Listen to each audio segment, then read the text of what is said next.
కొంతమంది కాలేజీ పిల్లలు మేడం యాక్చువల్గా తెలుసో తెలియకో సిగరెట్లు తాగడము, అదే రకంగా కొంతమంది ఆల్కహాల్ తాగడం ఈ మధ్య ఎక్కువ అవుతుంది సంస్కృతి. అటువంటి వారికి ఫ్యూచర్లో సంతానానికి సంబంధించి ఏమైనా సమస్యలు వచ్చే అవకాశం ఉంది? ఎస్, 100%. అదేదో ఏంటంటే ఒక సింబాలిక్గా అట్లా వెళ్తున్నారు, అది తీసుకుంటేనే ఆ గ్రూప్ వాళ్ళతో కలుస్తామేమో మేము, అట్లా ఉంటేనే ఇది కల్చర్ ఏమో అన్నట్టుగా పిల్లలు అట్లా తయారవుతున్నారు. దానివల్ల ఫ్యూచర్లో ఎట్లాంటి చేంజెస్ ఏమేమి అవుతుంది అనే అది గుర్తించలేకపోతున్నారు. ఫ్యూచర్లో స్మోక్ వల్ల కానీ ఆల్కహాల్ వల్ల కానీ టోటల్ బాడీ మెకానిజం మొత్తం ఆల్టర్ అవుతుంది. క్యాన్సర్స్ ఫైనల్గా వచ్చేది కామన్, అందరికీ వచ్చేది. బట్ ఇనీషియల్గానే పీరియడ్ ప్రాబ్లమ్స్ రావడము, ఎగ్ క్వాలిటీ సరిగా రాకపోవడం, అబార్షన్స్ అవ్వడం, మళ్ళీ మల్టిపుల్ అబార్షన్స్ అవ్వడం నేను చూస్తుంటా. ఇలా కాలేజ్లో అలాంటి అలవాట్లు ఉన్న పిల్లలకి ప్రెగ్నెన్సీ వచ్చిన తర్వాత నిలవట్లేదు, అబార్షన్స్ అవుతున్నాయి.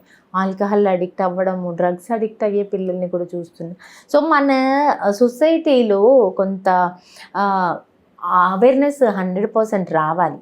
ఇవన్నీ కూడా మనము మన సొసైటీని వెనక్కి లాక్కుంటున్నాం. మనం కళ్ళలు వేసుకొని ఇలాంటివి వాడడం వల్ల హెల్దీ ఒక ఎన్విరాన్మెంట్ కానీ హెల్దీ బాడీని కానీ మనము తయారు చేయలేము. అలాంటివి ఉన్నాం. ఖచ్చితంగా స్మోకింగ్, ఆల్కహాల్ ఇలాంటివి బ్యాన్ చేయాల్సిందే. అసలు ఆ కాలేజ్ పిల్లలు ఇంకా అవేర్నెస్ అందరికీ చెయ్యాలి.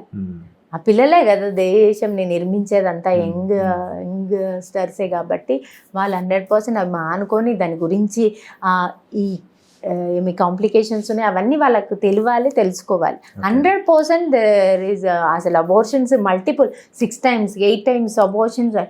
ఏడ్చి ఏం లాభము? అప్పుడు మనం ప్రెగ్నెన్సీ వచ్చినా కూడా కొంతమంది ఫోన్ చేస్తారు, మేడం నేను January 1st ఆల్కహాల్ అయినా ఏమైనా అవుతుందా, స్మోకింగ్ అలవాటు ఉంది ఏమైనా అవుతుందా, ఇట్లాంటి క్వశ్చన్స్. ఎందుకు కాదు? బేబీకి కడుపులో ఉన్నప్పుడే నువ్వు సరిగా పెంచకపోతే పుట్టినాక ఏం పెంచుతావు మనం? ఆ పిల్లల్ని ఈ సొసైటీకి మంచి పౌరులుగా తీర్చిదిద్దాలి కదా. మనదొక బాధ్యత ఉంది. ఆ బాధ్యత నువ్వు కడుపులో ఉన్నప్పుడే తీసుకోకపోతే తర్వాత ఎట్లా తీసుకుంటావు, ఎట్లా కంటిన్యూ చేస్తావు? అది మన బాధ్యతగా ప్రతి ఒక్కరం గుర్తించాలా, ప్రతి ఒక్కరు మారాలి. ఓకే, అంటే పిండం ఉన్నప్పుడు అంటే గర్భంలో ఉన్నప్పుడు ఇంకా తాగడం కానీ సిగరెట్ అసలు నెవర్, ఛాన్సే లేదు అసలు. నువ్వు బేబీ కోసం ఆ మాత్రం కూడా చేయలేకపోతే ఇంకా ఏం మదర్ ఇక ఉండి ఏం లాభం? ఇంకా నువ్వు వద్దు, నీకు ప్రెగ్నెన్సీ వద్దు, అలా వదిలేసి అలా తాగుతూ ఉండు, అట్లనే ఉండు. కానీ ప్రెగ్నెన్సీ మాత్రం ప్లాన్ చేయకు. ప్రెగ్నెన్సీ వచ్చిందంటే అన్ని స్టాప్ చేయాల్సిందే. మంచి ఫుడ్, ఫ్రూట్స్, వెజిటబుల్స్ ఎన్నైనా తీసుకో. ఎన్ని లేవు ఆల్టర్నేటివ్స్ నీకు? మంచి ఫుడ్ ఎన్ని ఆల్టర్నేటివ్స్ లేవు? అవన్నీ తీసుకో. కానీ అదే ఉండాలంటే నువ్వు ప్రెగ్నెన్సీ ప్లాన్ చేయకు. ఆ బేబీని ఏదో అవయవాల లోపాలు, తెలివితేటలు లేని బేబీగా తయారు చేసి సొసైటీని ఖరాబ్ చేయడానికి కాదు కదా దేవుడు నిన్ను పుట్టించింది, మనల్ని అందరిని పుట్టించింది కూడా.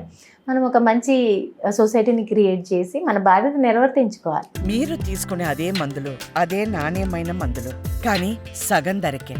అవును, మెడ్ ప్లస్ బ్రాండ్స్ పై 50 to 80% తగ్గింపు.